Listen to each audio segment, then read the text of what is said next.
Hello everybody and welcome to the final round of 2025 in the I2I Motorsports Trucks Series. Of course, we're back in 26 for the remaining 6 rounds of our championship. This is round 3 and this is the Rebels Without a Clause 125 tonight from Daytona.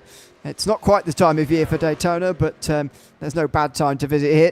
We've got 50 laps on the board tonight around this 2.5 mile super speedway, the only super speedway we have here this season, before we return to intermediates, to a road course at Watkins Glen, and even to a short track in Martinsville as well, before we end the season at Homestead on the 7th of February. Glad to be along with you tonight. I'm Ian O'Leary once again. Jim Cunningham joining me tonight in the commentary box for Truck Series racing at Daytona. Good to be back with you, Jim, on this series again, back on I2I in the Truck Series. Thoroughly enjoyed these first 2 rounds, I've got to say, from Chicagoland, where we saw a green flag pit stops on that intermediate and an incredibly close finish between Braden Craycraft and Johnny Suggs. Last week was an extremely long run to the end of the race at Phoenix, and that really allowed Braden Craycraft to flex his muscles and take 2 wins out of 2 so far this season. But it's always unpredictable at Daytona. Yeah, it's good to be back here. It's good to be back with the I2I boys. You know, they were one of my very first customers to come along and sign up for the channel, you know, it's fun to be back. It's been a little while since I've been here. I'll quote a horrible but great 1970s sitcom and say the names have all changed since I hung around, but the fun still remains. So yeah, I don't know, man. It's been a while. There's not a lot of names in here I recognize anymore. But yeah, it is good to be back. It's good to be back with you. And it's great to hear that they have been producing that kind of racing.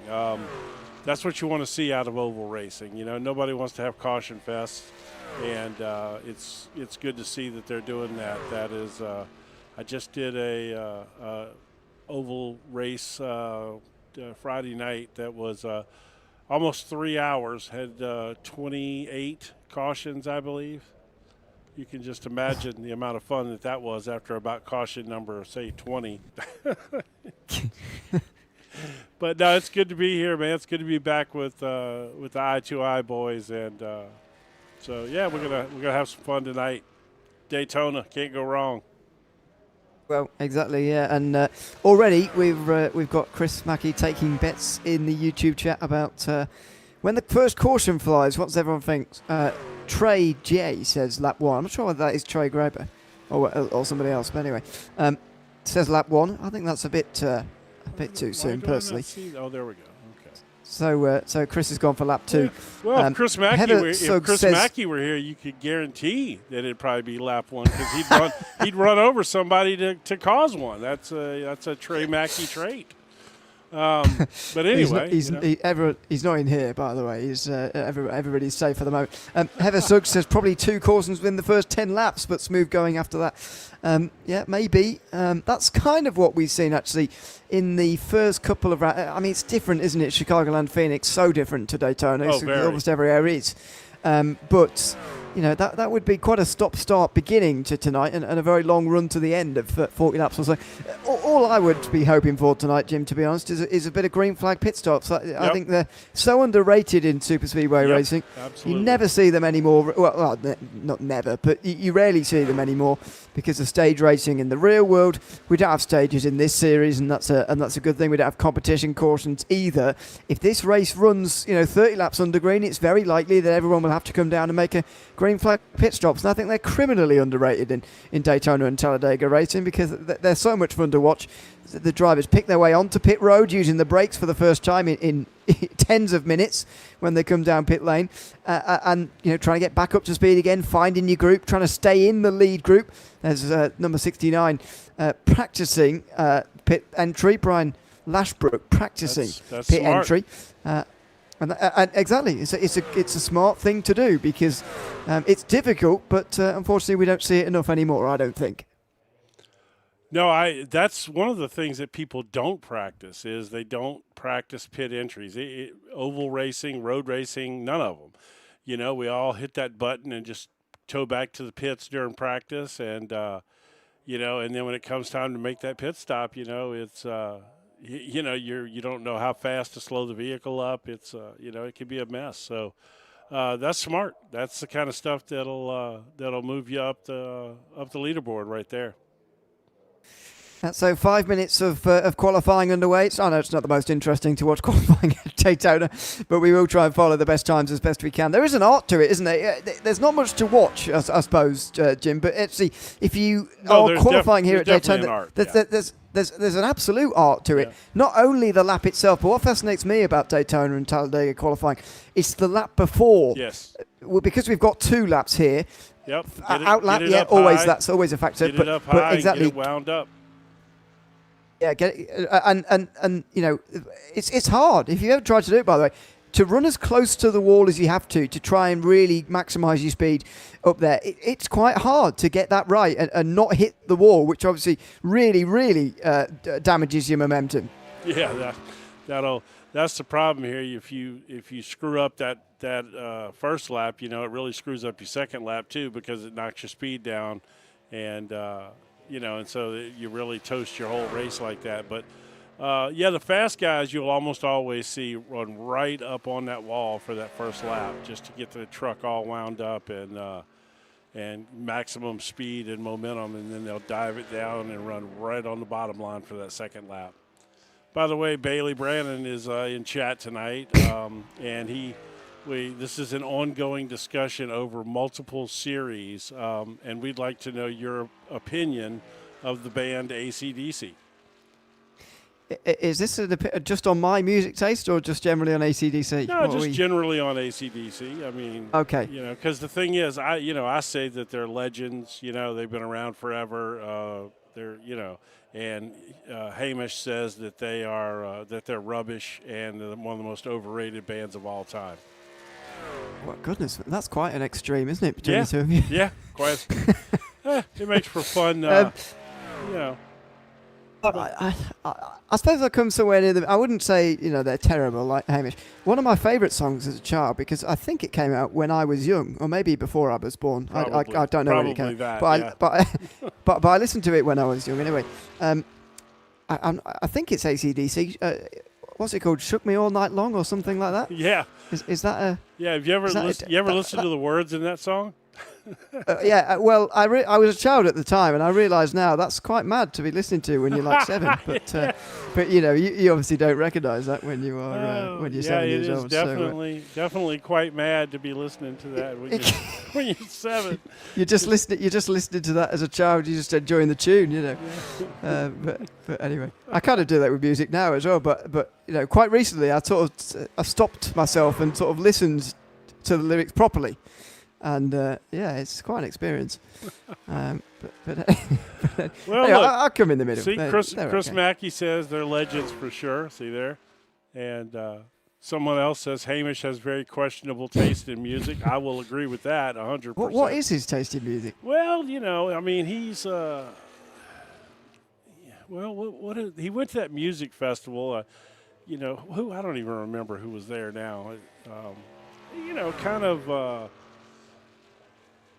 I don't know, alternative-y punk kind of, that, I don't know what the right description would be for that. Yeah, I can. Yeah, I mean, I know that, I think he listened at one time to, Tool and Korn, I think, but that, maybe not. I might be wrong about that.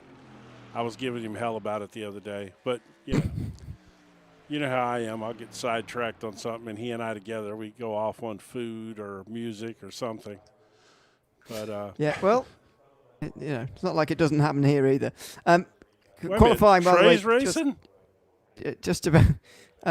Yeah. I didn't know he was racing. I thought he did. Where is he now? Yeah, fifth place. Yeah. I thought he did race control or something. No, he's been racing so far this season. It didn't go so well at Chicagoland, but was running really well last week actually at Phoenix. Got top 10, but was running much higher than that at one stage.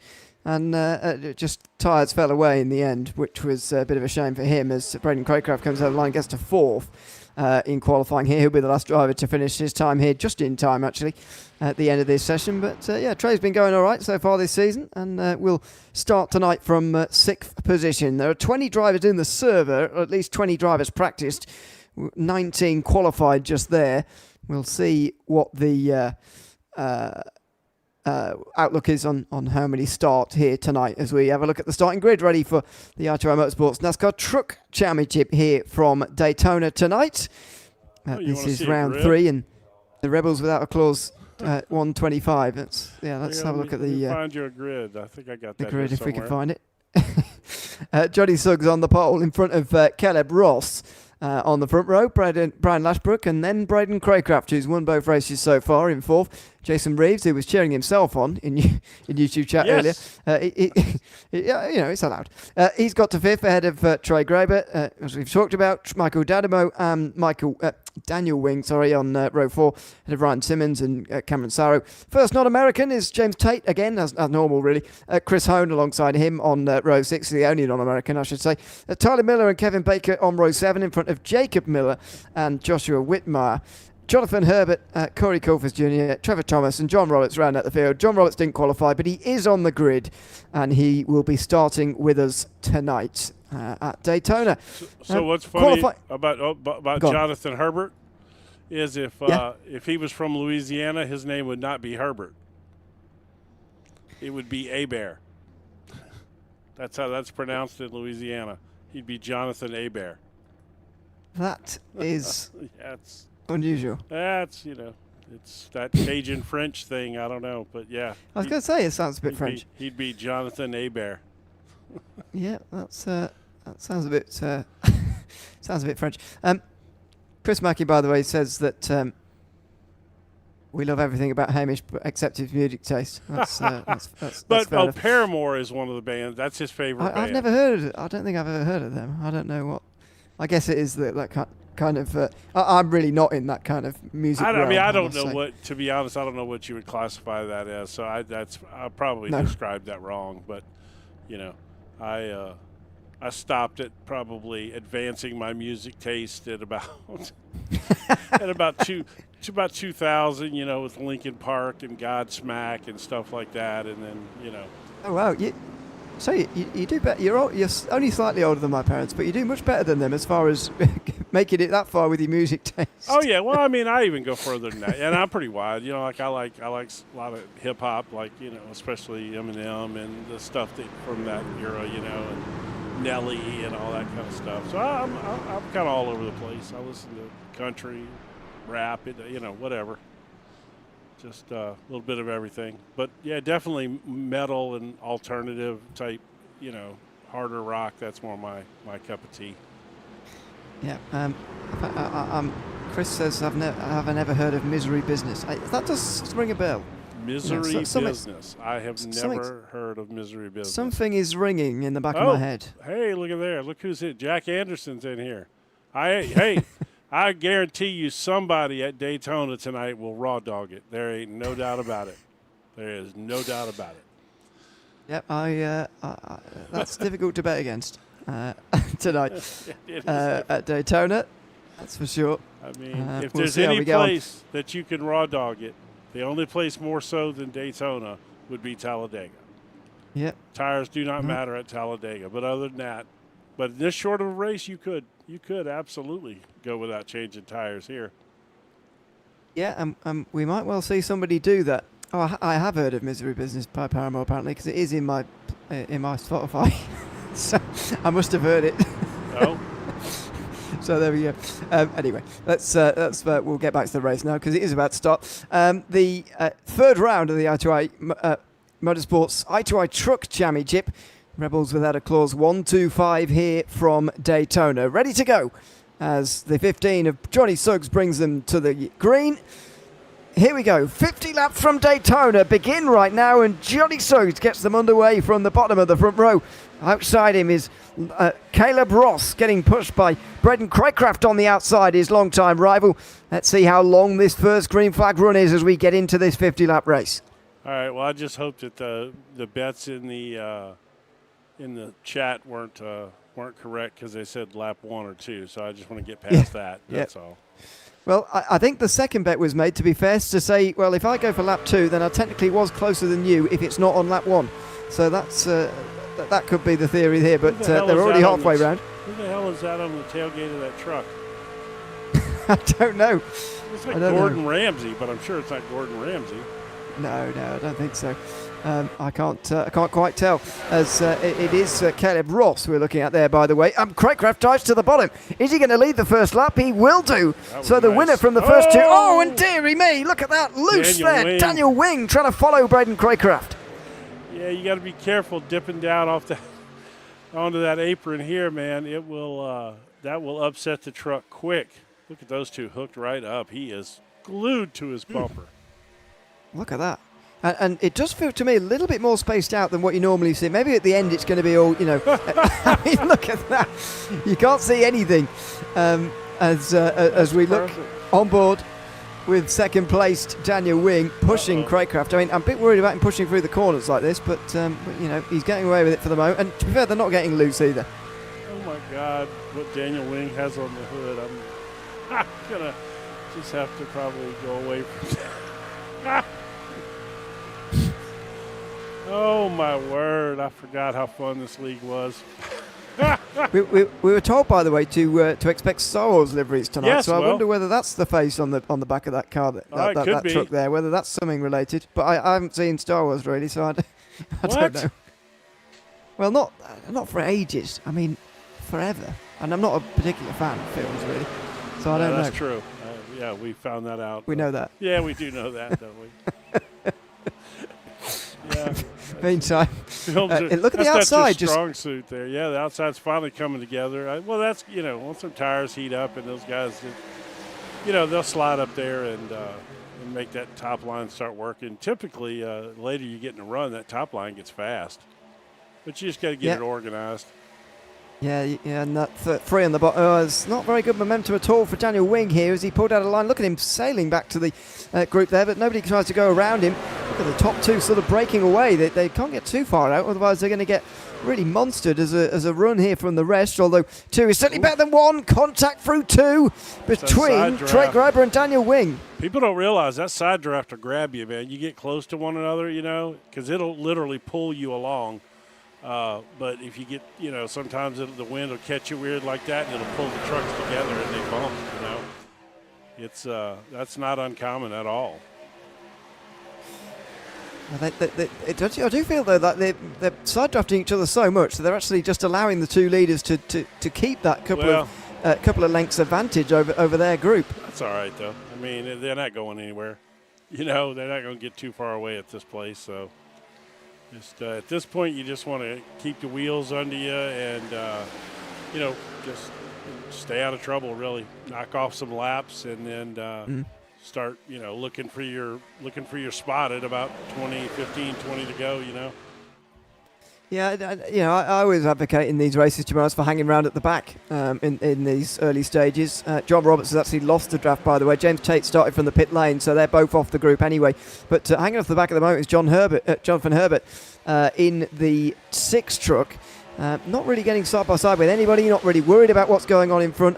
That's where I'd be. I'd be at the back with him. Nothing wrong with that either. I mean, that's good strategy as long as you don't, I think so. I don't know that you want to get away from the draft like those two that started from pit road or whatever, because if it does go a long green flag run, you could get lapped.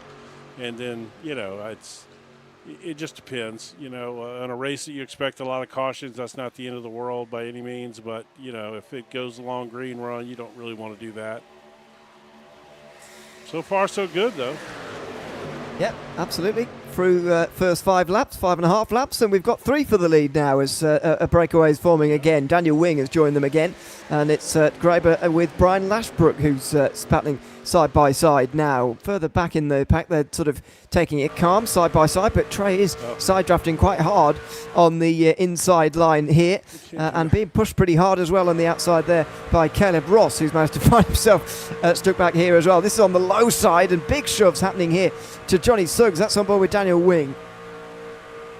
Yeah, I don't know that I'd want to be the guy in the middle doing pushing and getting pushed. You know, that can cause you to get a little, you know, because as you're pushing, sometimes that air will move your truck like that, and if you get bumped at the wrong time and they catch you off center, yeah, see, that's a big hit right there. That's yeah. I mean, that is how you bump draft to a degree, but you know, it helps to be a little more. I don't know. I don't want to say gentle, but you know, gentle. Yeah, I think it is the right word in that scenario, to be honest. We're really getting more single file on the inside line here. Front six are all single file on the inside, and they're actually all migrating down towards the bottom, it looks like, at the moment. There's only a pairing up top now who are really up on their own. Leading the line there is like 99, might be 29, Cameron Saro further back there. Can't quite see, but there goes another one to the bottom. Yeah, we're not getting anything on the outside at the moment. Not yet. Although, yeah, exactly, not yet. That does open up a big, I mean, look at that big gap on the right here. Well, somebody's going to want to take that here. If the top, yeah, you would think.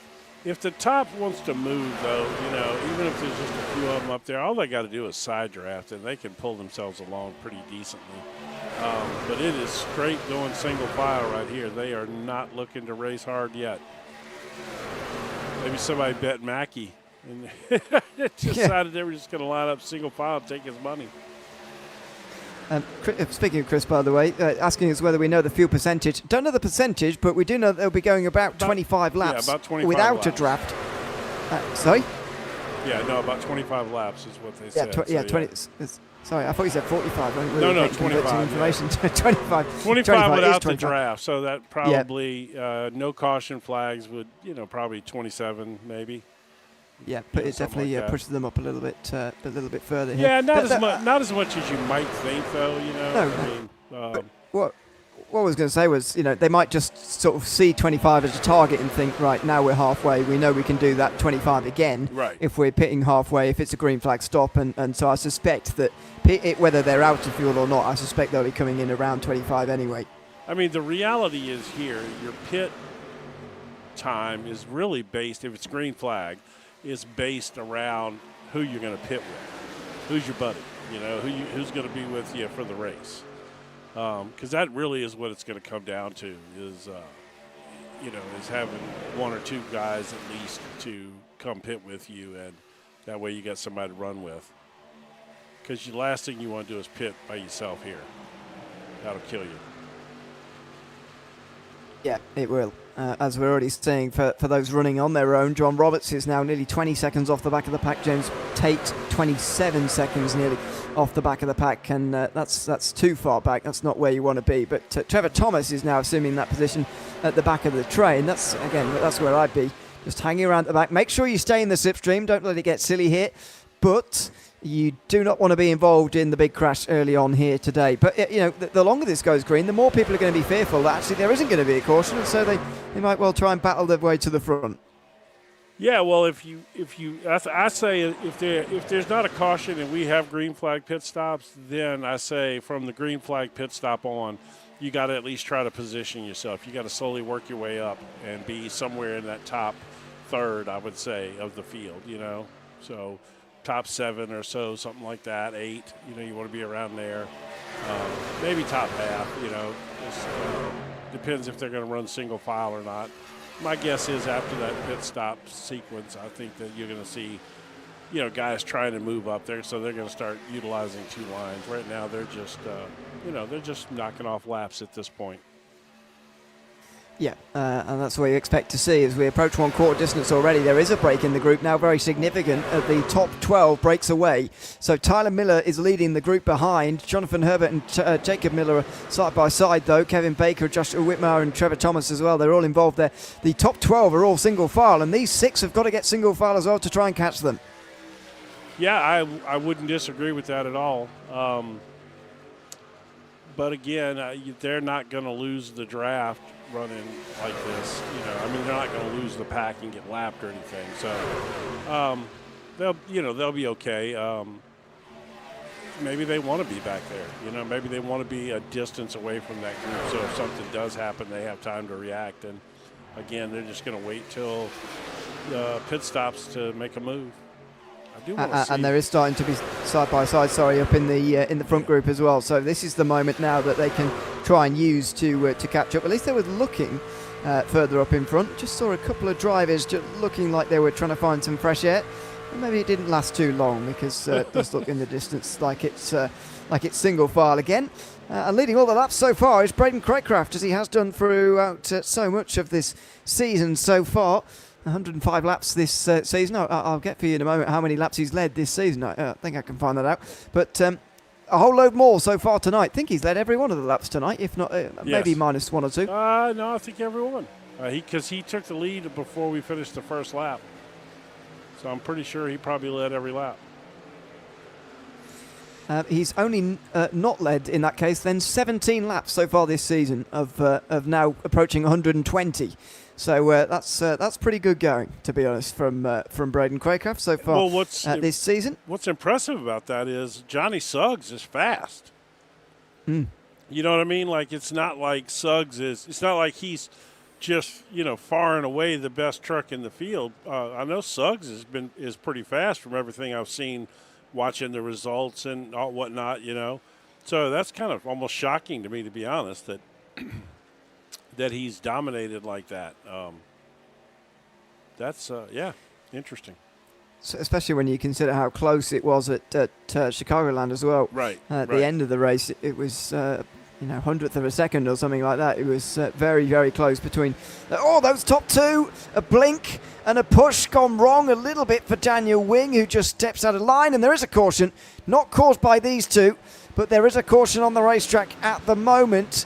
And Jonathan Herbert looks like he's involved in it. It looks like it's come in that second group. Oh, yep. Turned across the nose of Tyler. Wasn't it? Isn't it Tyler? Yep, Tyler Miller, yeah. Yeah. Only reason I recognize is because of that Christmas livery he's got on that truck. Pretty livery. Well, there you go. Where are we at lap-wise? 15, just end of lap 15. Yeah. Obviously you got to come get, top off your fuel here for sure. So, yeah.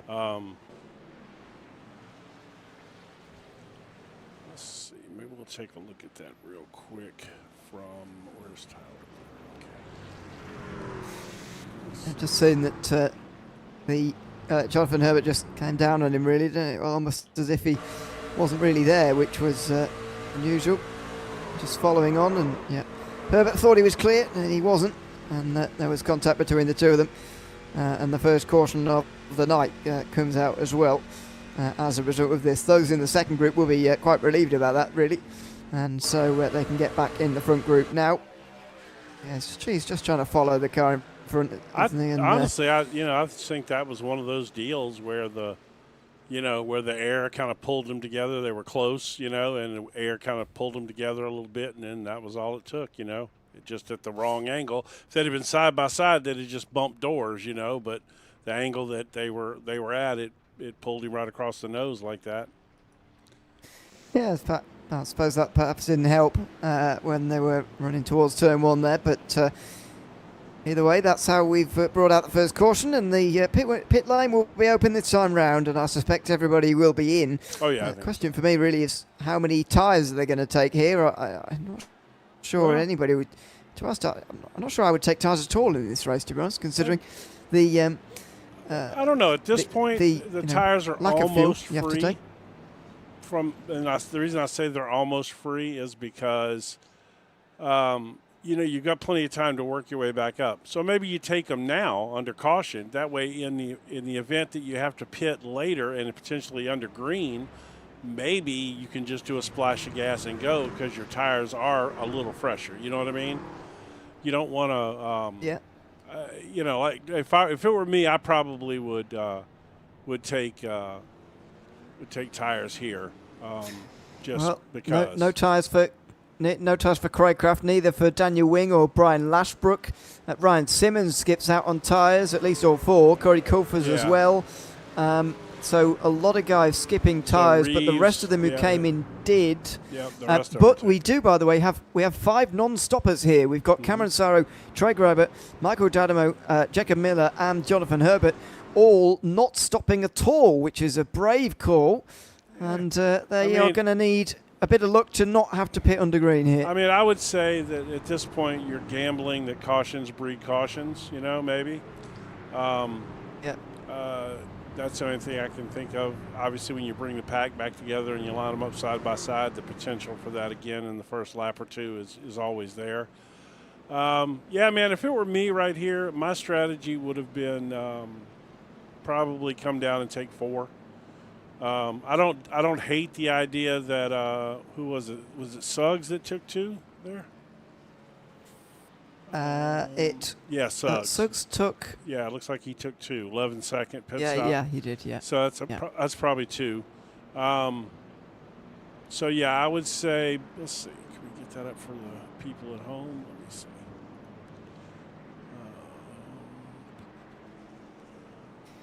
It might be a pit stop time thing, but not on here I can, it's... but I can do it over here, I believe. These new towers that they came out with for this season is quite interesting. Now the other 5 do come in. So the other 5 didn't want to stay out, but they wanted to go to the back. So they stay out first time round, and they come in second as we get the lights off on the pace truck. They're going to have to race up to the back of the pack again, but they should make it. Yeah, and that's a that's a viable strategy as well. That they talked it out in Discord or something and decided that they all have black flags. What the hell's going on? Entering a closed pit lane, I'd imagine. That's the only thing I can think of. Yeah, but we'll see whether that gets cleared or not by race control, if you've got anybody to do that kind of thing, unless they're all going to have to come in. The caution is, of course, shorter than it might otherwise be because there's no lap cars. So right. That makes it a lot quicker. Well, 1 lap quicker anyway. That's interesting. I'm not sure. I don't know why the pit would be closed there. I guess because there was no lap cars, and the lap cars pit on the second lap around. So, that's interesting. Well, it I'll doesn't tell you appear what, that those are going to get cleared. If that is a true black flag right there, there's some crippled drivers in there. Unless they can serve it as end of lines. Yes, they would be anyway. But if they serve it as end of lines, then maybe they don't have to come down pit lane. That's possible. So that's. They're all in one long line back there, so maybe. Well, we'll wait and see when the race goes green here, whether those get cleared or not. But that could be very damaging for 5 drivers at the back of this group here. 5 drivers at the back of this race, indeed, as the pace truck pulls in now, and we're ready to go on the first restart of the night. Yeah, I would say 32 laps. Let's crank it up here. Let's give them a crank it up for a couple of laps.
Braden Craycraft still leads at Daytona with 30 laps to go. We've had those black flags cleared for those at the back of the field, but Jonathan Herbert came down pit lane, and so he is going to be lapped very, very soon by the leading group. And Jim, it's always a bit precarious when you can see him in the distance there. He'll probably a lap or two yet, but when he gets there, it's always precarious lapping somebody at a super speedway. Yeah, it'll be interesting to see how that works out.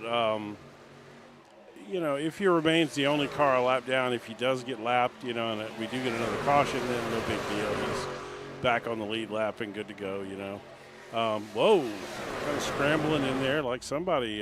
Trouble! Oh, there they go. 15.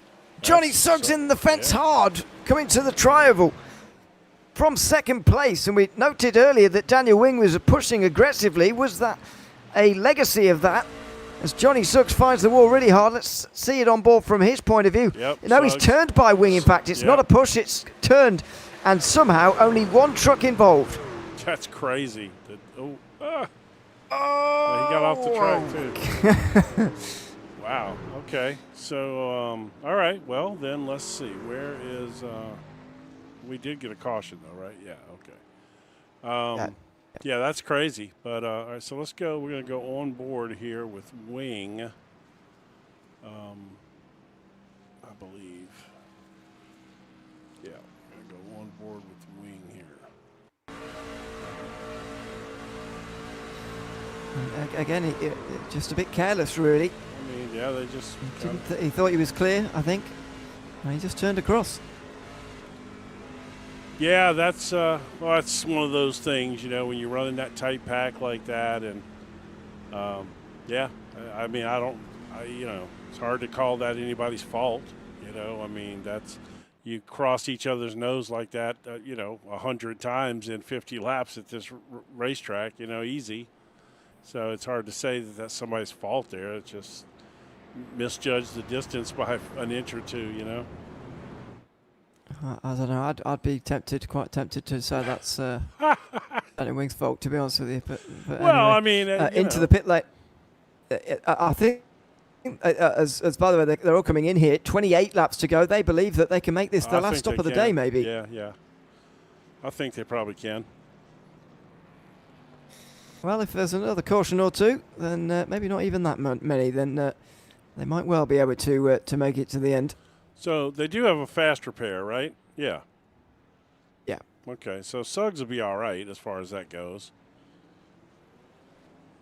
We'll get back in the game. Yeah, he'll be back in there. But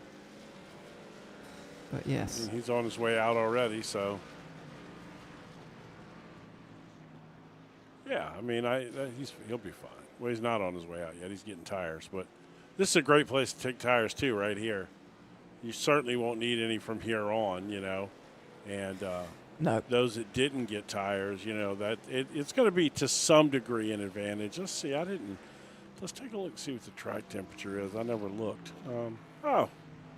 Couldn't get any. But, well, that's like a perfect night in Daytona, Florida right there. Golly, 72 degrees, 73 degree track temperature. Little mild wind out of the northeast. Man. Sign me up. I'm headed to Daytona. Oh, man, I love Daytona. It's not like that over here at the minute, that's for sure. Yeah, right. Well, it's not. I guess it is about like that here. But, yeah, man, I love Daytona, Florida. I love that whole area. In the 70s, is it? Yeah. Temperature? Goodness me. Yeah, no, for me, outrageous. Yeah, it's about well, during the day, it was probably close to 70 today. I don't know, 70, 72, something like that. Probably now it's, mid to high 60s right now. It's almost 8 o'clock at night. So, yeah, it's, I mean, it's Texas, man. We're right down in the Gulf of Mexico. You the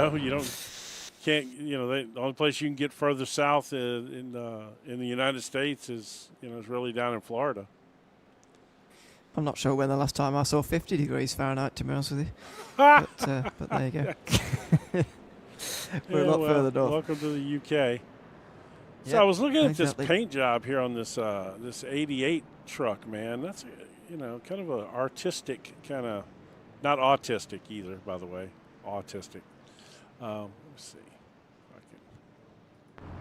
creative here. No, not creative enough. Come on, pull up a little bit. But it's kind of like a, I don't know, like a little artsy paint job. I like it. Yeah, I do. I like different. If it's supposed to represent something, I'm not quite sure. Yeah, but, that I don't know. It looks nice. It looks nice, so that's the important thing. I think for that, as we were on board there with one of the drivers who stayed out. In fact, one of only three who stayed out: Cameron Sarah, Michael Dadamo, and Troy Grober. And I think I can understand a little bit more this time why they might stay out. Because to be honest, there were 33 laps ago when they last came in. You might need 3 or 4 cautions, but it's not out of the realms of possibility that maybe that they can save enough fuel to make it to the end without stopping at all for a second time. So maybe that's what they're thinking a little bit here. What has Trey got on his truck tonight? Surely something Star Wars related. Well, he's the one who gave us the pointer. Since he's the one that pointed out that it was going to be Star Wars related tonight. No, let's see.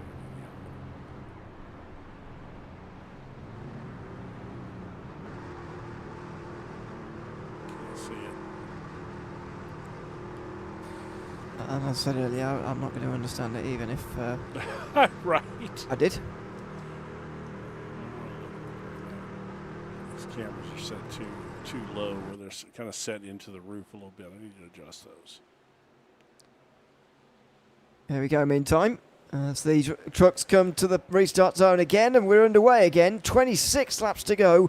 A lot of drivers now without needing a pit stop from here to the end. The Armado went right to the bottom there. He didn't want nothing to do with that top line. He jumped out of it as fast as you possibly could. Oh no! Right. I'm trying to jump out the top. He's got us big trouble here in the 69 truck. The big crash for the first time, the big one here at Daytona. Yeah, that was Brian. Through turn 1 and 2 on a restart. It was Lashbrook who came down first, and it has caused carnage behind. Yeah, I think that was pretty much on Lashbrook all the way there, I think. Let's see. Yeah, just wasn't clear. No, we'll... I mean, when you think about it, all 3 cautions so far have been called by people believing they were clear when they clearly weren't. Did he go across? It wasn't Graber's nose he went across, was it? It could have been. But, no, I don't think so, actually.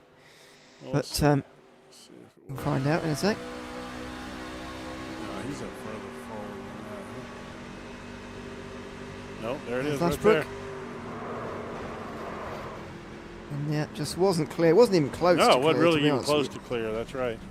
Wasn't even really close to clear. Let's do this and look at it from up here now. And we can see just how not clear he was. Indeed. I mean, yeah, his tyre's not even clear. Yeah, no, he was. I mean, literally, the cab where he sits in the truck wasn't even hardly past it. Oh, he's got the Coca-Cola Star Wars livery on there. That's what he's got. The commercialized version. Yeah, I don't know what to think about that.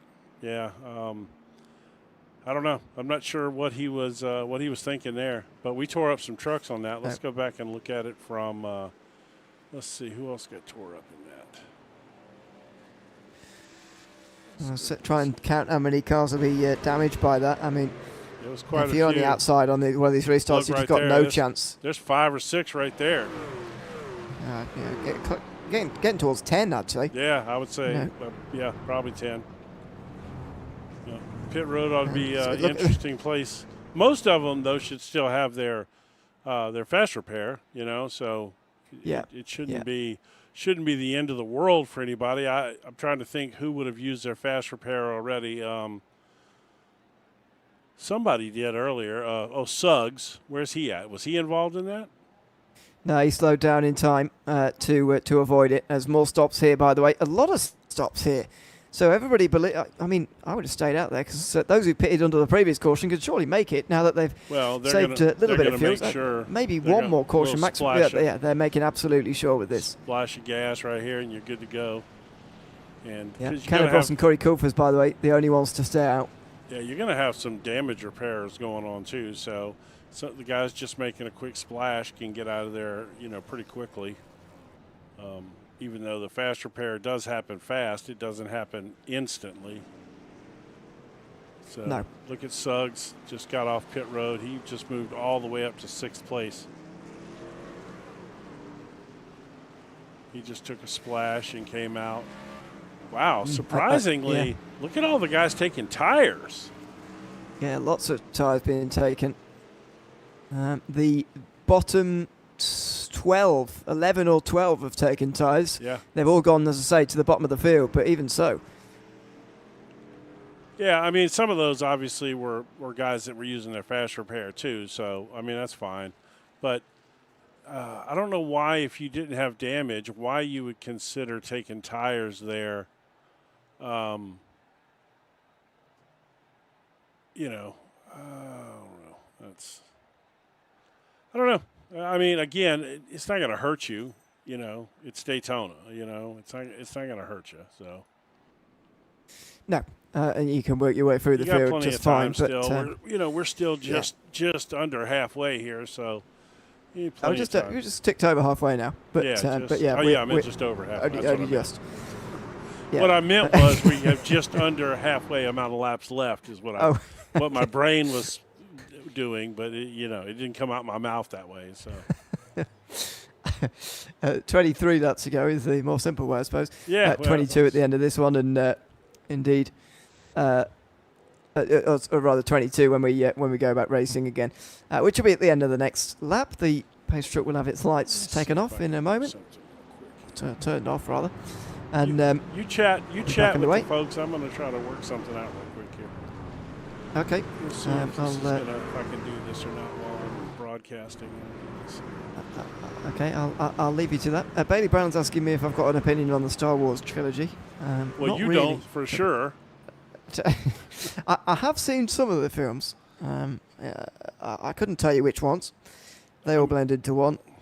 I would say your opinion is they're just okay, nothing special. You don't like them, really. It's not your thing. Yeah, I mean, even as far as fictional films go, they're so not even attached to reality that it really annoys me.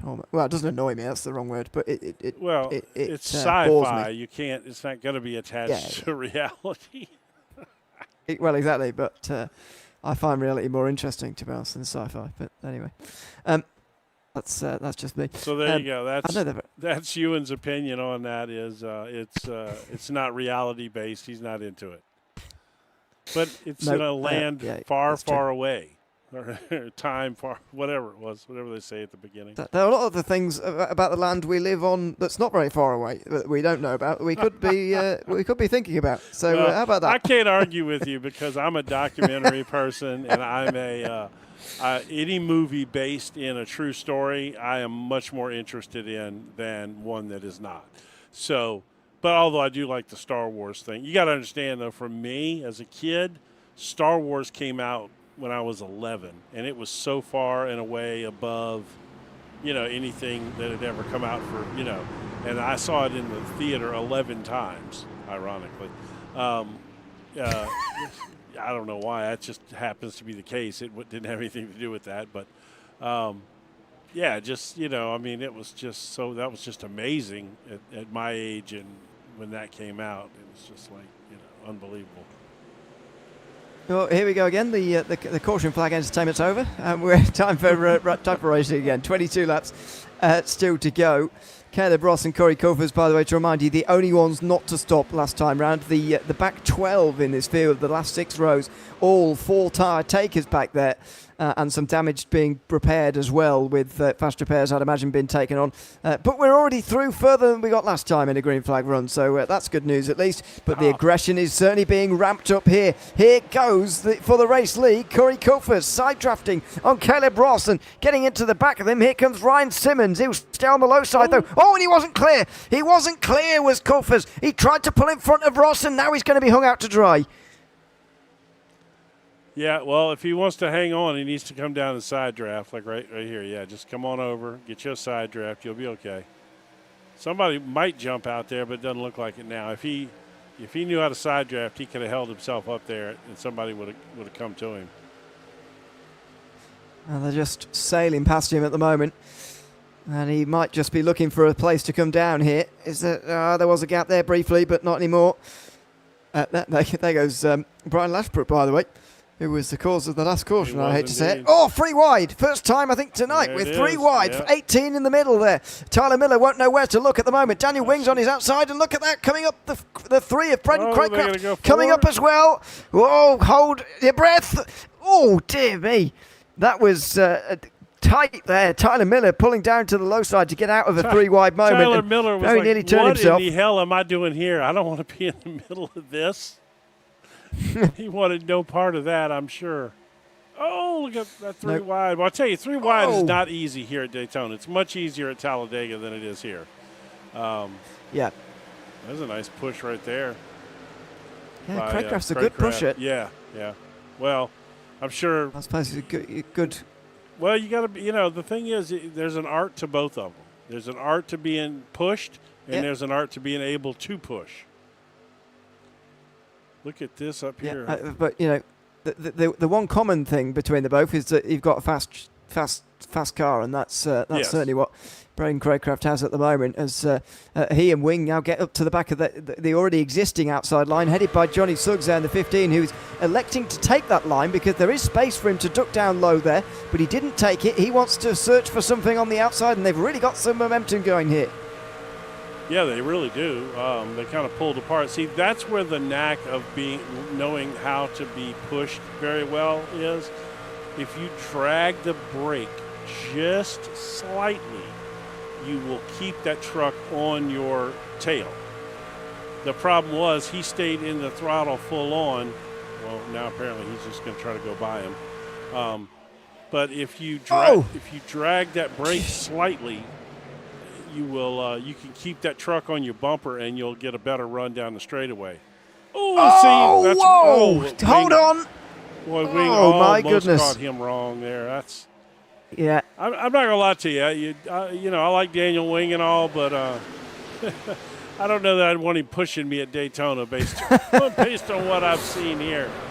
I think it's high risk, high reward with him behind you. To be honest, he will give you a big shove, but it might not always be at the right time. Right. And at the moment, Corey Cuffers has benefited from it, but he had to do a bit of wheel work there to hold on to the truck as it really tried to snap away from him. Craycraft, by the way, no help up high. He's going backwards suddenly as he's got no friends up there. He will tuck in now, and they're going to go, nearly again. Cuffers all over the road trying to hold on to that truck at the moment. This is tense stuff at the front. He was about to try to shoot out there, but he got blocked. Kofers came down and kind of blocked him. I don't know that I'd do that with Daniel Wing either. By the way, think what Johnny Suggs must be feeling at the moment, seeing these 2 lunatics in front of him. Think, I've not got a faster pair left. I can't get involved in this crash at all. So I don't know what you do. You just pray, I suppose, if you're him in this position. There it goes. Trouble! We got one and the 95 goes up. We've got trouble in the background. The top 6 or 7 are going to get clear, but the rest of them are going to be involved. There's going to be some cars out the race tonight, I think, because of this. Some guys who have had faster pairs already are going to be in big trouble now, at least with damage in the rest of this race. Braden Craycraft, the 2-time winner so far this season, is one of them involved. All right. Was he? Oh, he sure was, huh? Was that him? That wasn't him that got sideways, though. No. Not the first. He wasn't the first one to go. That was Trevor Thomas. Let's see here. Hands a bit further up than this, I think. He'll look to the left of your screen. Yeah, Trevor Thomas thinks he's clear from Craycraft, and he isn't. Craycraft gets trapped between the wall and Thomas's car, and Lashbrook there with quite some good avoidance, actually, but it was the 95 truck that nearly went up and over completely. Trevor Thomas. Okay, so I'm going to go ahead and issue the warning now. I will say go ahead and hide your wives, hide your kids. You cover your dog's eyes if he's sensitive, because here we go right here, baby. We fix it. Where's he at? I don't have him. Never mind. I lost him. Hold on. I got to find him. There he is. All right, let me start it over. I don't want to screw this up. This is going to be a one-time thing, so we're going to do it right. That was on board with Lashbrook, by the way. He did an unbelievable job of avoiding. Here we go. Cover your dog's eyes now. Fido won't ever want to go again. Oh, God. Oh, my God. I mean, I think I can't quite tell really from that angle, but I think Thomas just thought he was clear, I suppose. Right. And who'd you think Craycraft again? It was Craycraft? Let me find out. It was Braden Craycraft was on the on the outside of him, but we'll go on board with Craycraft now. Let's do that. But why does Thomas come up into him? Is my sort of question. Oh, he got a cut. There was a car on his outside too. He either got squeezed up there or the wind got him up there. But now I'm bummed out because that car had the MotorMouth Broadcasting livery all over it. And we can't be hitting the car with MotorMouth Broadcasting on it, okay? That's a no-no. We can't do that. I don't want to start a rumor that it's cursed or something. That would be a bit of a nightmare. No, it's not cursed. That car is blessed, okay? He's probably still got a fast repair. He's so blessed. So, yeah, let's take a look at it now from the chopper point of view. And I think we'll see what happened there. See, there was a truck on his outside, and I think the wind just kind of moved him up there a little bit. I mean, it's easy to say, well, he went up the track. But, man, those winds are whipping these vehicles around at that speed so much. And it's trying to give space to both sides as well, which is really, as hard. you mentioned, at Daytona, it's much more difficult than what it is at Talladega, which is a bit wider. By the way, in the pit lane this time round, just 8 drivers at the back of the field. Caleb Ross for a top-off on fuel, and I think 2 tyres. Troy Graver took 4 tyres, so did Joshua Whitmire. And we've got some longer stops as well, either to avoid taking your fast repair because it's only a small optionals, or indeed we've got drivers who might be out for the first time tonight. As I said at the time, Jonathan Herbert and Trevor Thomas have both been in there for over 2 minutes, and they're the first drivers to end up laps down, unfortunately, tonight. Yeah, I don't know that, if you can get it fixed and be 1 lap down, I think you'd be all right maybe. I think that, at this point, it looks like the race is going the other way. The first half was kind of caution-free-ish, and it seems like we're getting a few more here as it gets more and more aggressive, that's typical Speedway racing, The question is can these guys get their trucks fixed up enough to get back out here? Even if you can't get it all the way fixed back up, if you can keep yourself in the fight, there's still time, I think. We still got, 15 laps to go here? I mean, it's getting tough. You're running into that point where it's going to be tough. But if you could get it fixed up and be a lap down, I think you could be okay.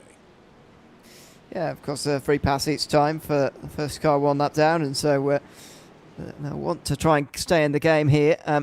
Roberts on his way out. John Roberts, so Braden Craycraft, so Jacob Miller. Yeah. I think they're trying to avoid. Is the 21 left it too late? Is he going to make it? He will, just about. Stay on the lead lap, so well done.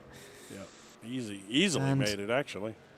He had a second or 2 to spare there, but didn't want to cut it any finer. And so they'll race around to the back end of the field, and they will get back in line in time for these lights to go off, which they are now, and back in the game. Unfortunately, Jonathan Herbert and Trevor Thomas are out of the race now. So as well as this field sort of getting more aggressive, as you say, only 13 to go at the restart, by the way. It's also going to thin out as well because people use their fast repair. Yeah. And if you get involved in a second time, you do have to repair all the damage the old-fashioned way. Yeah, no, that's where we're at now, and like I said, I think we're going to start seeing some guys drop out. Somebody asked how many drivers were left. Well, we just lost our first 2, so we went from 20 to 18. They're both still in the pits, but they may still come back out, and try to log some laps. But I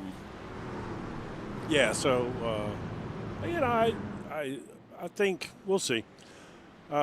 There's not many guys in this field left with their fast repairs, though. I'm pretty sure that there's probably not 5 guys left with their fast repair at this point. I don't know. I think they might be around that number, maybe a bit more, actually. I don't know about Coffers. Was he involved in anything? It's hard to remember now. We know Daniel Wing has been. Suggs has been. Suggs definitely has. Yeah. But you got to remember, all the crashes up until the previous caution before this one, it was pretty much one car incidents without much damage. So the problems earlier didn't really need fast repairs, but No, that's true. it's only in the last couple of times we've required fast repairs. But that might well be a trend that is going to increase now as the aggression is turned up. We did have that one caution where we had 10 guys in pit road. Well, yes, true. So that was half the That's field true. right there that probably took their fast repair. Yeah, very true. Let's see what happens. Final 13 laps here at Daytona as we're back under green. Coulthers, who was pushed by Wing so much throughout that previous part of the race, he's now side by side with him coming to the restart. Yeah, I'd let him get in front of me too.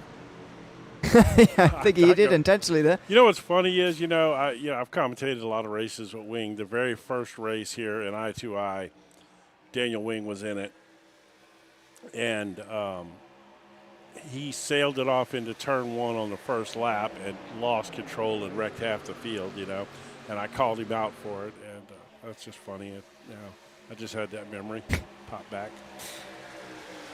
Let's hope it doesn't happen again. Oh, Suggs! Oh, Suggs wasn't clear, and he tried to come down. He's going to be out of contention tonight. We've got another truck up on its roof. Oh, my gosh. Oh, goodness, roof turn 4. Oh, that's up going and to be over. hide kids for sure.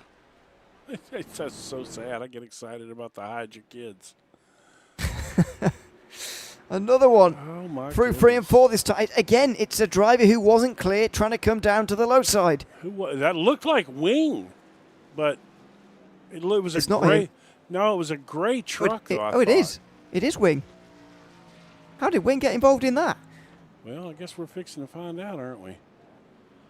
No, Well, maybe not. I suppose he was overtaken on the backstretch, let's see but here. Let's even see. so. All right, we're just gonna go from the chopper first and see what happened. So Wing gets overtaken here by Coulthers and Suggs, who's pushing Coulthers, and because Suggs comes over on Wing, who must. Yeah. Oh, he's the one who goes up in the air. Look at Yeah. that. Look, oh my gosh! Daniel Look. Wing. Oh my! I can't wait for that one. That's gonna be so good. Takes flight using his wings. He did use his wings, huh? It's a really ruined He should truck have a on the, Red on the Bull wall there as well. sponsorship. Yeah, he should. Yeah, it's Red Bull perfect, isn't it? Gives you wings. Yeah, I had to, Anyway, okay. Yeah, I mean that was. I think you hit it right on the head there. We're gonna look at it one more time here just to see, but from the chopper point of view. But I'm pretty sure that was Suggs just not being clear there. Thought he could squeeze in there and just didn't.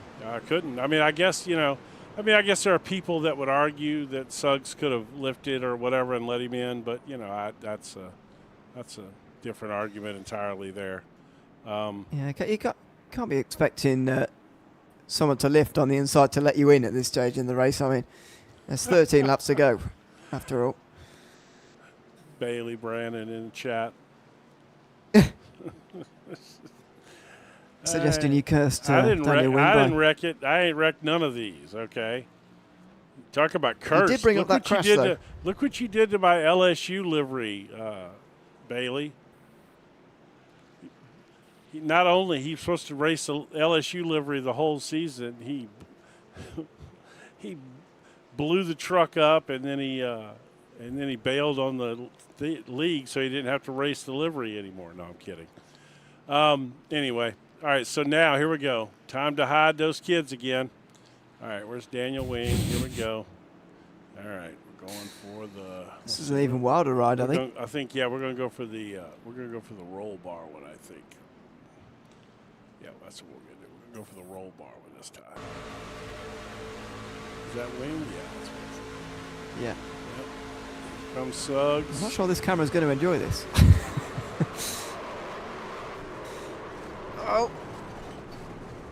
Oh, no, it isn't. There we go. Doesn't know what to do. That is awesome. I love the gyro when it has the gyro on for these rolls. That was epic. How's that truck still running? Are you kidding me? Well, to be fair, it didn't actually make contact very much while it was in the air. It was just sort it of hopped crowd over a couple surfing of almost. truck files. Yeah, it was kind of crowd surfing. It was pack surfing. All right, let's see. Have we got all the views that we want? Probably not. Well, we've seen it a few times. We've got more stoppers, by the way, down the back of the field. Still 10 minutes stop now for Trevor Thomas. Jonathan Herbert's back out on the racetrack, thankfully. Johnny Suggs only needed 3 minutes of repairs there. Oh, dear. Dude, stay calm. Look at him. He ain't even. I like the calm expression. He ain't even flinching, man. He's like, all right, let's go. Oh, dear. Oh, my Very funny. gosh. So sorry, I thought we were going back to green. We're not. We've still got 9 laps to go when we go back green. Yeah. So Jonathan Herbert's back out, as I say. Johnny Suggs only needed 3 minutes of repairs, but he's back out now. Brian Lashbrook and Daniel Wing have just gone a lap down now as a result of long repairs for them. Kevin Baker as well, the same. Trevor Thomas is still in pit lane, nearly 11 minutes in for him. So done. already, as you mentioned earlier, already worth it for Jonathan Herbert to come back out because he's got a lap back already, and he's only 1 lap down now, and he's in 15th. Yeah. So already worth it to get those repairs done, even though they were nearly 5 minutes long, and get back out there. Yeah, the thing is, I mean, if there's another caution here, which it's entirely possible with the level of aggression we've got right now, he gets he's the first car a lap down. He gets his lap back, and he's back in business. Well, he's probably not going to win this race, but he's in contention to get a good result anyway. As the drivers come down the back stretch now. I mean, are we going to get this race green to the end, or what's going to happen here? Because we've got 9 laps to go. It really is sort of final run tension time, isn't it, really? I'm going to go with no. It's just been too much action here, too much aggressive lane changing and not awareness of, of gaps and if they can fit in them or not. And these are arguably some of the better drivers in the field that are doing it, Maybe that's the problem. The other guys are more cautious, and those guys are more risk-taking. Yeah, we'll see here. It's certainly changed in these last few moments. While the race has sort of winded down, as you mentioned earlier, the first half of this race was pretty clean and green, but it's got a little bit more difficult since then. Let's see what happens with 9 to go here at Daytona. We're back underway. Corey Coulthard has led quite a lot of laps tonight now as he brings them to the green again. Yeah, let's see what he's led. It doesn't say here. 2 lead changes. That can't be right. No, that can't be right. That's definitely I don't know where that's come from. Not right. But anyway, there's Coulthard. He's not on his own in the track. I don't know where everybody else is. Here we go. Big push from those in behind. And by the way, 13 in the front group. Braden Craycraft did have a long repair there, by the way. So he is trying to stay on the lead lap. He's still doing that thing of repairing and trying to stay on the lead lap. But he hasn't got the car even to stay in the draft at the moment. So he's looking for another caution here before this is all done. I can't really believe that Johnny Suggs is involved still. He is a lap down, but he is still involved. He's battling with Jonathan Herbert for the free pass. Yeah, he's actually back in there in a spot where if something happens here, he's going to be back on the lead lap. Because Herbert's not in the front group. He's with Braden Craycraft out the back. Daniel Wing's back in this front group as well, but he's 2 laps down, so he really needs something to get back on the lead lap again here as we see the sort of middle of the field. That was him going by on the bottom there, Daniel Wing. Yeah, just trying to make up positions. I mean, if he can unlap himself sort of naturally, that would quite help. No, he was going the other way on the bottom. Oh, yeah, I'd imagine. Backwards. I'd imagine so. 7 laps to go then here at Daytona, and this has been a very tame restart so far, but you can imagine things are only going to ramp up towards the finish. Here goes Tyler Miller rather, on Ryan Simmons on the outside there.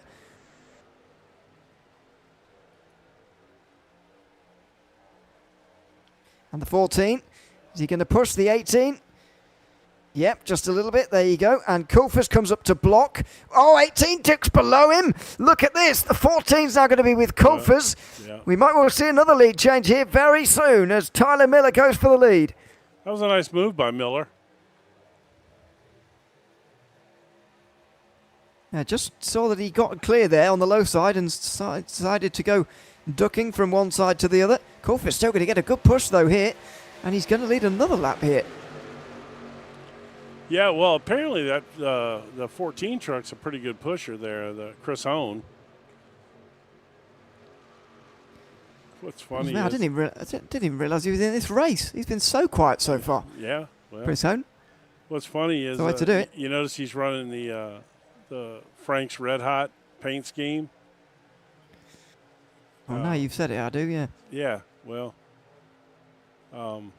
somebody else used to run that paint scheme back in the day, and they were not the best of friends. And now that person is gone. And oh, caution. Caution out. We've got trouble at the back. Off camera, but we've got trouble at the back, and it's at least 4 or 5 involved down there on the way towards turn 3. I'm trying to find out where it's all begun here. Oh, it's another car trying to come down from the high side again. Oh, hard into the wall through turn 3. There's only a couple in the fence. Few had to go through the grass. who was that? Don't really know. It was John Roberts. So we'll go here, and we'll go to John Roberts, and we'll do this, and we should see what happens. See, now the question is, did he get pushed down there, or did he do that on his own? Let's try and see. I think he's on his own. Oh, yep. He just drifted down the track right into whoever that was. And unfortunately, it took him out as well, which I believe that was maybe Jason Reeves. Yes, I think so. Yeah, I think that's right. Yeah, he was And just that would kind of minding his own business there, and that one didn't go his way at all. that would bring a number of retirements in, by the way. Trevor Thomas has officially given up after 15 minutes and decided that, well, to be fair, he knows now that there's not enough time in the race left for him to actually gain any positions anymore because he's 4 laps behind the car in front and there's only 5 to go, etc. Kevin Baker is another one who's in there for ages, so Brian Lashbrook. Be surprised if they get out again, and maybe those two will be lost as well, so there'll only be 15 left in the race. Johnny Suggs would get the lead lap back again. He's waiting. There he is. He's waiting, and they'll be coming through in a moment. Effectively, when we go back green, here's going to be 2 or 3 to go. Not sure how many, but 2 or 3 to go, and effectively, although this is not an overtime attempt, as it were, it's effectively overtime with this few laps remaining. Yeah, but it's not. It's not the overtime. Yeah. How many? No, well, you asked me something about cameras in the chat. What was that? You can just ask out here if you like. just for the cameras we're seeing in the replay, not this camera. I can't see very much from this camera. Oh, okay. If you see what well, I can when they're on the front straight, but not when they're on. Okay. Not when they're over there. So you want? Here we go. Yeah. No Yeah, problem. that's better. There you go. Just ask and you shall receive. I'm here for you. What was I going to say? On overtime attempts, I think I can't remember whether it's 3 or unlimited, to be honest with you. We haven't required them, frankly, so far, which has been a positive. I'm here for you, don't worry. But, yeah. So there'll be 2, so 3 laps to go at the end of this one. There'll be 2 laps to go when we go back green. So, yeah, it's not an overtime attempt, but there will only be 2 laps left to bring us up to lap 50. And maybe it's going to be the last run to the end, but after that we will be be in overtime. Yeah, so in theory, we might make it since we're going to go back right at that point. I'll see how many cautions that would mean we'd end up with. I've lost count, to be honest. There's well, been more cautions tonight than in the first 2 rounds combined, that's for sure. 6. 6. There we go. Yeah. See, ask and ye shall receive. Yeah, a little bit higher rate tonight than what we've seen in. I mean, it's Daytona too. In rounds previous. I mean, that's yeah. You know, it doesn't take much here to cause a caution. It's just the wrong wiggle at the wrong time, and that's and the bump drafting certainly doesn't help. Yeah, certainly. Well, They'll get too wide now. Craycraft and Suggs are in pit lane, by the way, trying to just eke out what they can. Craycraft's gone. Suggs is going, and he's timed that with about a second to spare. So he's done that well. And I think Craycraft might be all good now, but they're going to start at the back. The two who were side by side at the end of Chicagoland are going to have a lot of work to do to come from 12th and 13th with only 2 laps to go. Well, they're going to be side by side here, too. It's just at the back. Yeah, well, true. Yeah, not at the front. The thing is, Suggs is going to be carrying some speed when he gets back, because if he times this right, he could be at a full run when they go green. Well, yeah, it's not really allowed, is it? But well, it's not allowed. As long as he's still, where he's supposed to be. All he's doing is trying to catch the pack. Yeah, I think he'll make it in, quite comfortably in time. So, or maybe he's trying to time it. Well, I'm sure he is trying to time it. Yeah, so that he can just come steaming through. Well, he's not going slowly, is he? To be fair. Well, he's 170. He's not going wide open though, or maybe he is. No. With might be damaged. Well, also by himself, no draft either. Yeah. So. Well, you might as well just time it right, actually, as the pace truck brings them through 3 and 4. A slightly depleted field now as some retire down the back of the field. Kevin Baker has spent 13.5 minutes repairing his truck, but he's back out again, and he's going to be rewarded with a position, overtaking Brian Lashbrook right at the back. Jason Reeves still in the pit lane from the last crash, and John Roberts is out and not even attempting to repair his truck. So we're down to 15 on the racetrack, 13 of them on the lead lap here at Daytona. As Suggs tries to time it at the back of the field. He's got there maybe slightly too soon, or maybe just in time, depending on how you look at it. Green flag in the air. 2 laps to go from Daytona to decide a winner.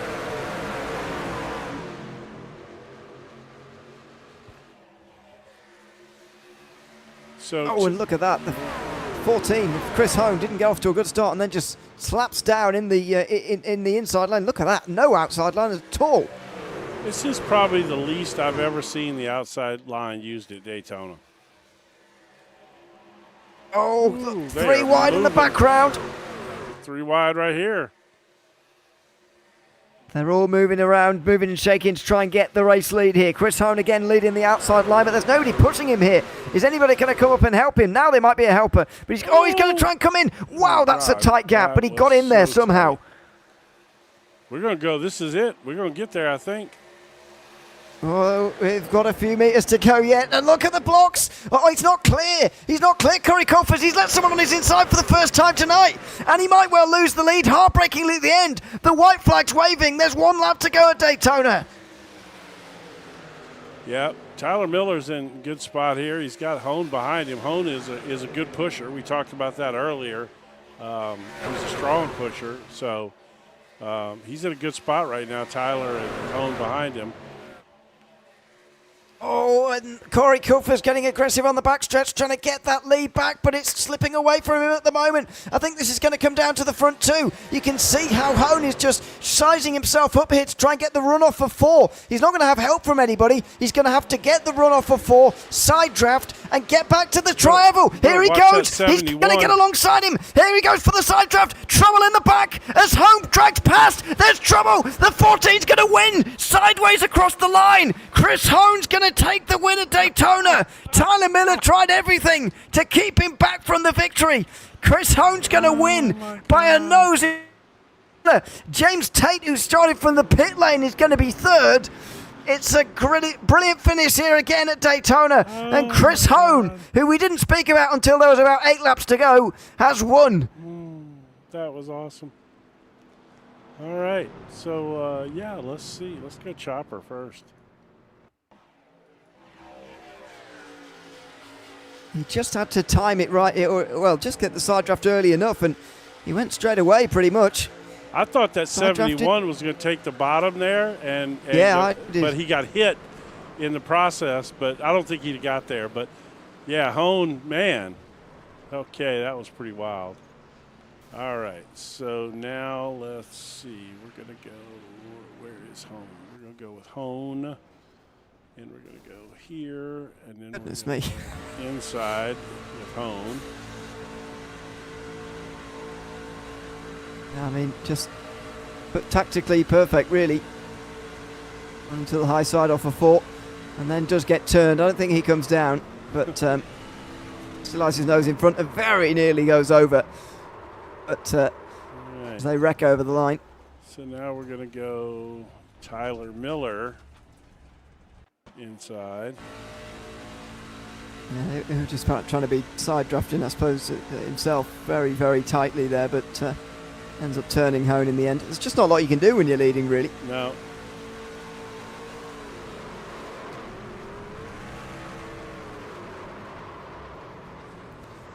Oh, my goodness.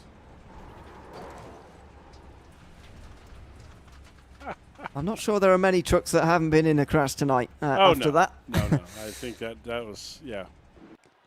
Even if it counts as a post-race crash, as a lot of those were when they were hitting the wall down there. But yeah, that is 50 laps from Daytona, and Chris Hone is your winner tonight. Let's have a look at the race results with 28 thousandths in the end. It's actually Tyler Miller second, then Corey Colford who gets to third in front of James Tate. So timing screen different to the results because it was so close in the end. That can sometimes happen. Yeah. Ryan Simmons rounds out the top 5 with Joshua Whitmer then in that group as well. A little bit of a gap further behind because there was trouble a bit further behind. Jacob Miller, Cameron Sarro, Caleb Ross and Michael Danamo round out the top 10. Braden Crowcroft finished 11th there. Johnny Suggs, Craig Grabber unfortunately crashing at the end there on the last lap, which is a shame for him after a decent run. Jonathan Herbert needed just one more caution to get back to the lead lap. He'll be disappointed with 14th ahead of Daniel Wing, who got to the end as well. John Roberts, Jason Reeves retired in their crash. Kevin Baker got out for an extra point or so in the end with 18th. Brian Lashbrook and Trevor Thomas retired just before the final 10-15 laps or so in that race. Let's have a chat, shall we, to... should we bring in Trey, first of all? 13th place here tonight. Didn't see what happened to him on the last run tonight. Nobody wants to talk to Trey. Oh, hey. No one wants to talk to me. It's about right. Hey, I didn't mean that. Welcome in. Honey, I'm home. Okay. Yeah, that's how I felt. That's how I felt tonight. I wasn't sure if I was going to make it tonight. Till you heard I was going to be here, and then you had to, huh?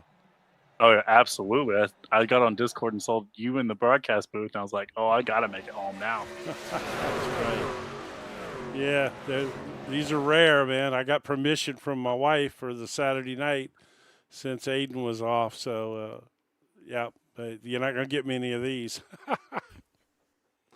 Might be a good thing, might be a bad thing. We'll find out. Either way, it could go either way for sure. As long as Ewan's here, it's always a good thing.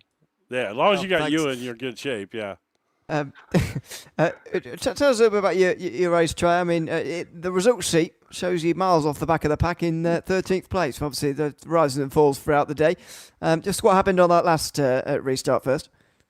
Yeah, I was in a channel with the guys, and we were working together all race, and they're like, hey, how are we going to do this last one? I was like, what are you talking about? It's green, white, checkered. Gloves are off now.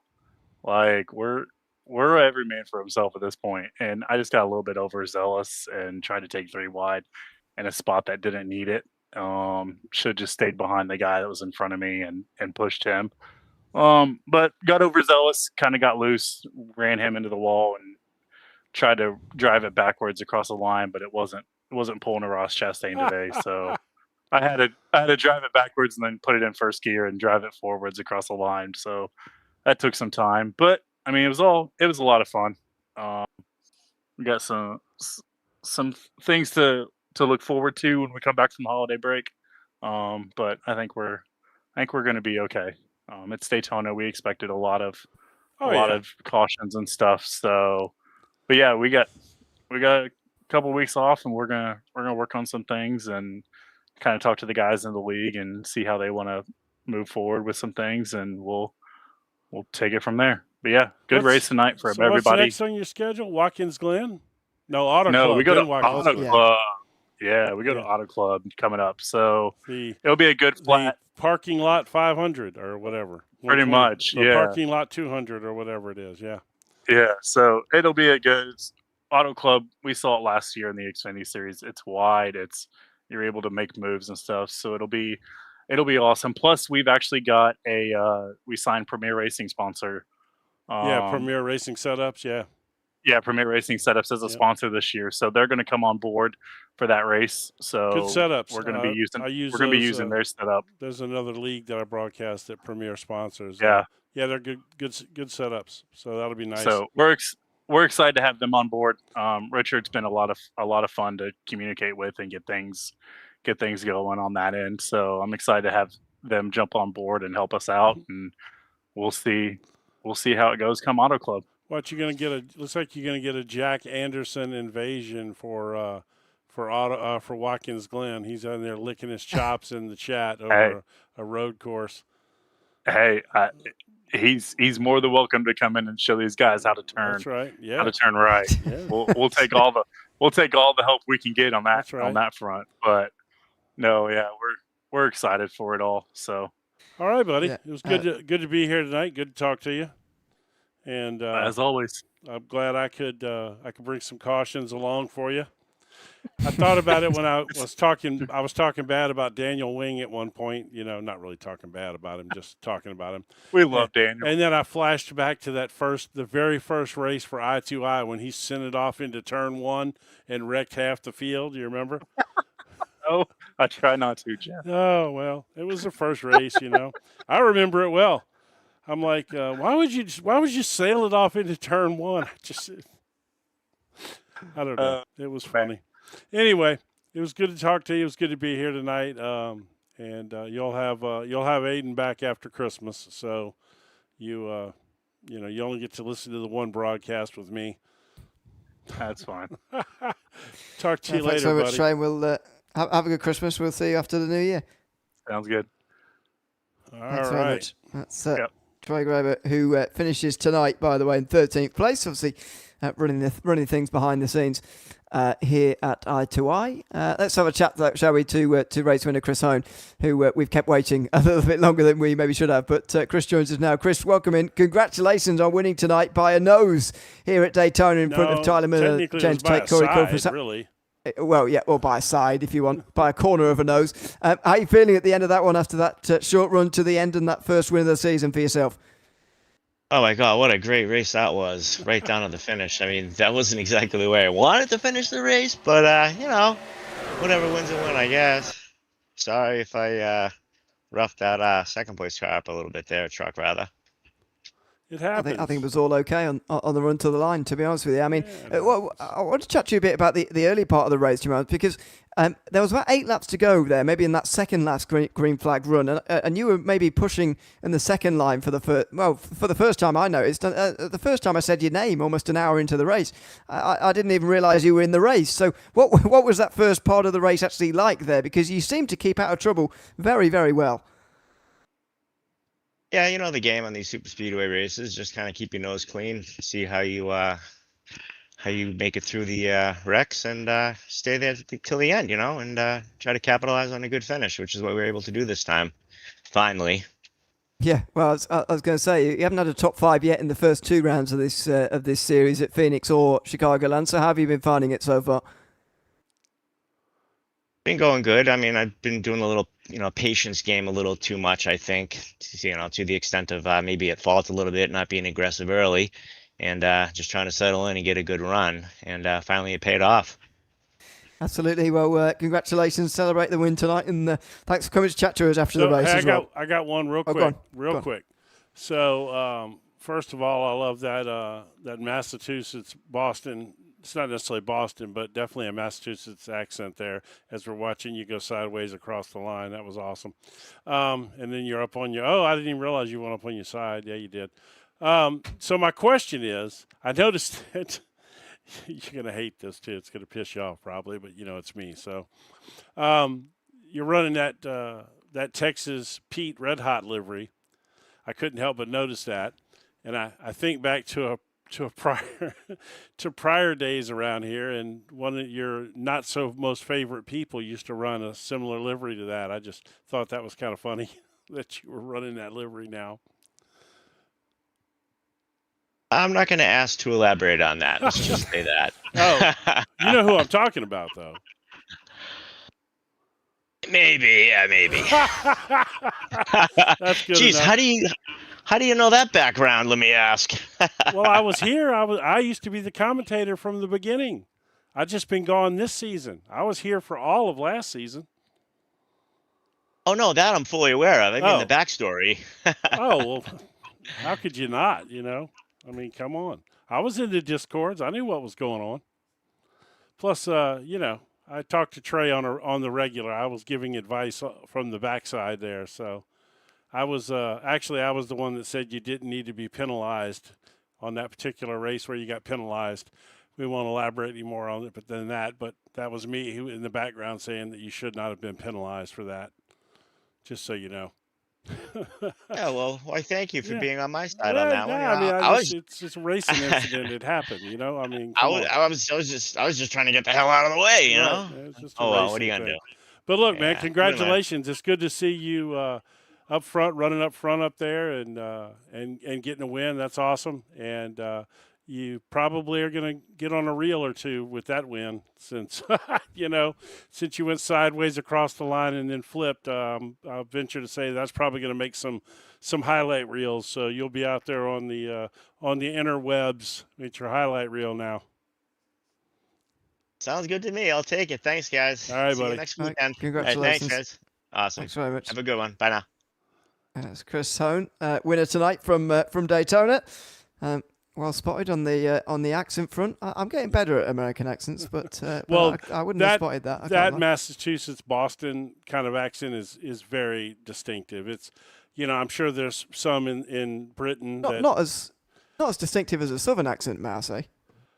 I don't think. Yeah, maybe not. I mean, but do you think I don't have a southern accent, right? Do you think I do or no? Not so strong, but Yeah. a little bit. Okay. Yeah, because I always thought that I didn't really have a strong southern accent. I mean, I can turn it on, like they make fun of me. Hamish makes fun of me now because I do that other league with Jake, and Jake is he's as southern NASCAR as you can get, and Hamish says the longer I'm in the broadcast booth with him, the more southern my accent gets. It's bound to happen. By the end, I'm like, yeah, y'all, come on around, But anyway, sorry, yeah, getting started. I mean, great win for him tonight. I mean, yes, yeah, again, awesome win. It doesn't sound like as much of a compliment as it should be, actually, that when I say to him, we didn't notice that you were in the race until there was about 8 laps to go. That's I think one of the biggest compliments you can get around here at Daytona. Yeah, absolutely. Considering, he was running up the front of the field, out of trouble with a clean race car, and in with a shot to win. That's exactly how you get. And actually, he probably didn't take it that way in the moment, But that's absolutely a compliment. It means he kept his nose clean the whole time, and when it was time to be there, he was there. And as soon as we saw him, what was he doing? He was doing a good job pushing, and that's what we said. He showed up and he was pushing good, and so he's the kind of guy that you would want to work with up there because you saw that he was pushing well, and he did everything to win the race, and let's be fair, he wouldn't have won it if he wasn't out in front when it all went south. That's how he turned across the nose, because his nose was out in front. So, it looked like he was going to win it either way there. So, he did a great job. Yeah, it certainly did, and he deserves the victory here tonight. We'll probably shoot up the standings, and the standings will all change, of course, going into the next round of the championship. But that's all for us to mill over after the new year. As we've been saying, this is the last I2I Motorsports Truck Series broadcast of 2025. A big thanks to everyone who's been tuned in across the year, across this season so far. We've still got 6 rounds to come after the new year, starting on the 3rd of January from Auto Club Speedway. After that, we've got Watkins Glen, Charlotte, Pocono, Martinsville and Homestead. That will round out the season on February 7th, so hope that you'll join us for that. For now, though, from all of us from the I2I Motorsports Truck Series, have a very good Christmas and a nice new year as well. I was going to say, I'll see you in the morning. For anybody that wants to tune in, you and I will be back together again in the morning. Morning my time, our time anyway in America. for the. Oh no, you're not going to be there. Never No, mind. no, not me. No. Well, you were going to be there. You'll be Yeah, I there the was. rest of the year, just not. Yeah, just well, not for most this of one. it. Yeah, Yeah, just not this one. That's right. Never mind. I won't see you tomorrow.